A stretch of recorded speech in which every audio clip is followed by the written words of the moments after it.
সুপ্রভাত। আজকে একটা নতুন সকাল, 25শে জুলাই 2026।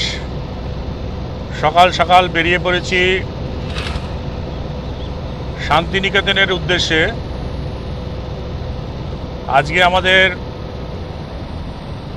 ঘোরা হচ্ছে শান্তিনিকেতন পুরোটা ঘুরবো, তার সঙ্গে 51 সতীপীঠের এক পিঠ কঙ্কালীতলা, সেখানে যাব। আমার সঙ্গে যাচ্ছে আমার মামা মামি এবং তার সঙ্গে ভাই। এরা চন্দননগর থেকে এসছে, কালকে রাতেবেলা এসছে। আজকে এদেরকে নিয়ে শান্তিনিকেতন একটু ঘোরাতে নিয়ে যাচ্ছি। আর আমার সঙ্গে যে যাচ্ছে আমার এক ভাই, ওর মারুতি ভ্যানে করে আমরা যাচ্ছি। এই হচ্ছে শ্যামল। শ্যামলের গাড়ি, আমরা যেখানেই যাই মোটামুটি শ্যামলের গাড়ি ভাড়া করি। শ্যামল যদি না থাকে তাহলে ভজন বা অন্য কেউকে নিয়ে যাই। তো এই পেছনের দিকে মামা মামি এবং ভাই রয়েছে। তো শান্তিনিকেতনে কি কি দেখবো আস্তে আস্তে পরের ভিডিওতে আসবে। আমরা প্রথম যাব হচ্ছে 51 সতীপীঠের এক পিঠ কঙ্কালীতলা। ওইখান থেকে শুরু করব, শুরু করে বাকি শান্তিনিকেতনে যেখানে যেখানে যাওয়া সেখানে সেখানে যাব। চলুন আস্তে আস্তে এই গাড়িতে করে যাচ্ছি। তো গাড়ির একটু দৃশ্যটা দেখাই, রাস্তার দৃশ্য দেখাই।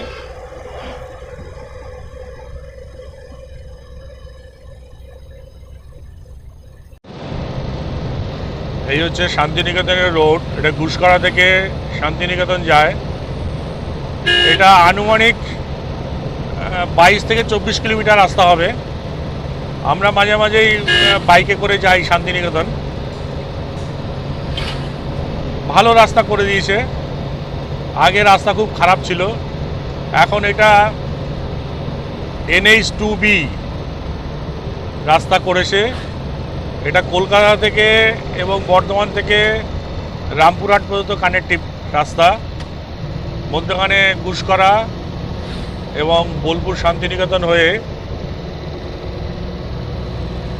একদম তারাপীঠ পর্যন্ত যাওয়া যায় এই রাস্তা দিয়ে।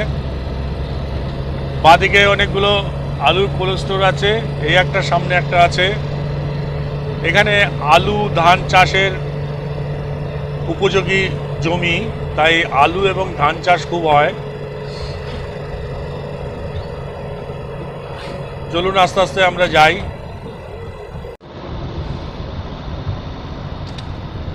এটা হচ্ছে ভেদিয়ার ওভারব্রিজ। এটা কিছুদিন আগে নতুন করেছে।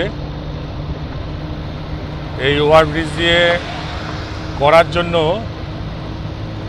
গাড়ি এবং যানবাহন চলাচল খুব সুবিধা হয়েছে। আগে রেল লাইনের নিচ দিয়ে যেত, জল জমে থাকতো, ছোট গাড়ি যাওয়া খুব মুশকিল হতো। এখন ওভারব্রিজটা খুব সুন্দর করে দিয়েছে।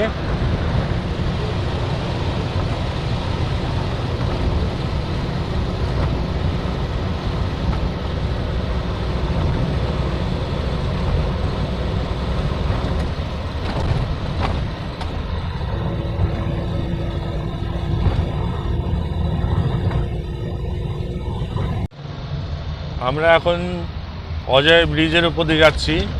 এই হচ্ছে অজয় নদী, আর ওদিকটা হচ্ছে ট্রেন লাইন আছে, ওই দিকটা ট্রেন লাইন আছে। আর এই হচ্ছে গাড়ি চলার অজয় ব্রিজ।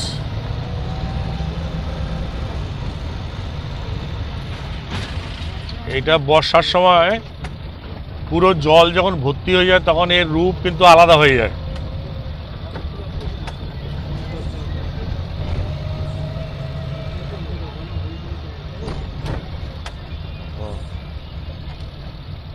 ওপরে পিচটা পুরো উঠে গেছে, না তুলে দিয়েছি। হ্যাঁ, ও আসবে না অত দূর।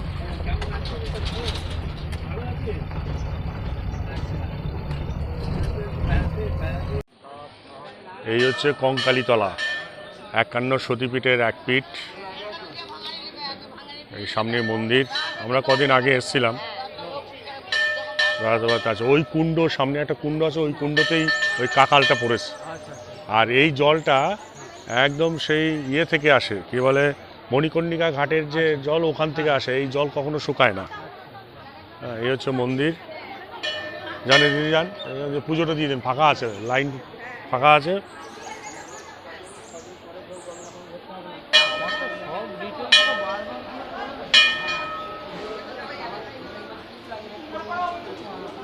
এই হচ্ছে মন্দির।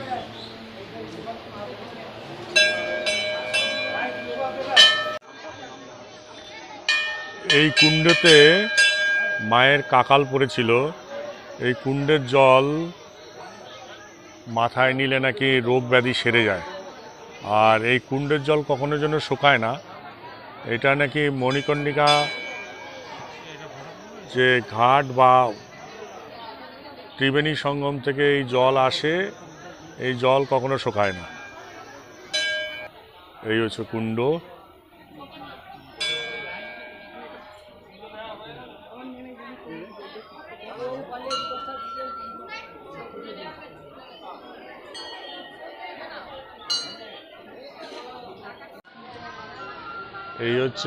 এই হচ্ছে কঙ্কালীতলা।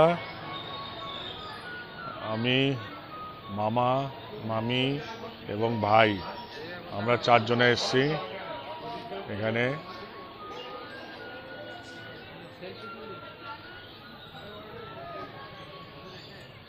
অসাধারণ জায়গা। আমরা যখন 2000 সালে এসেছিলাম, তখন এই চত্বরটা পুরো বনে ভর্তি ছিল, এইগুলো ছিল না।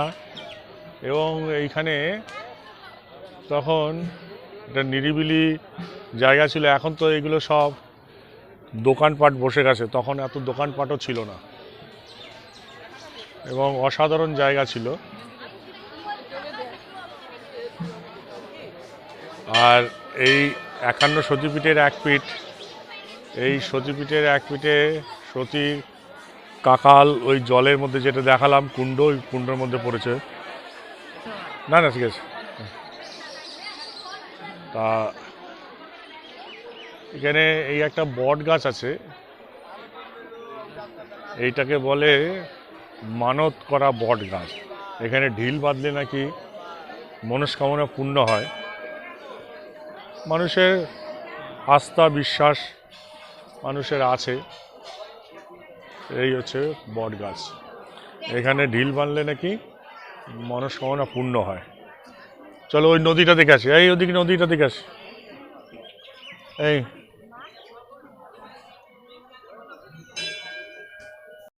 এখানে ভোগের রান্না চলছে।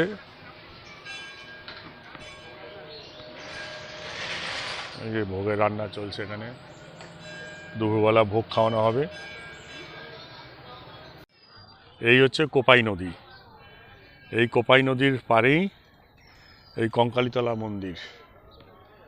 এই কোপাই নদীর পাড়েই হচ্ছে কঙ্কালীতলা মন্দির। এখানটায় সন্ধ্যারতি হয়, এই জন্য স্টেজ করা আছে। এই স্টেজ করা আছে, এখন মনে হয় বন্ধ, কারণ অবস্থা দেখে মনে হচ্ছে বন্ধ। ওই সন্ধ্যারতি করার জন্য গঙ্গা নদী।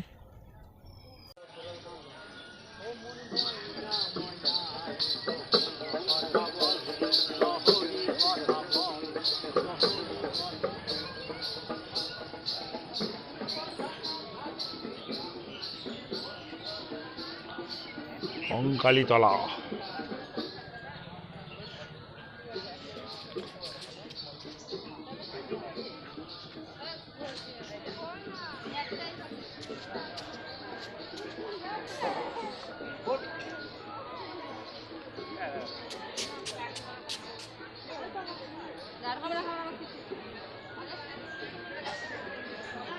এই যে ভিড় হতে শুরু করেছে, এবার ট্রেন ঢুকবে, পরপর ট্রেন ঢুকবে আর ভিড় হবে।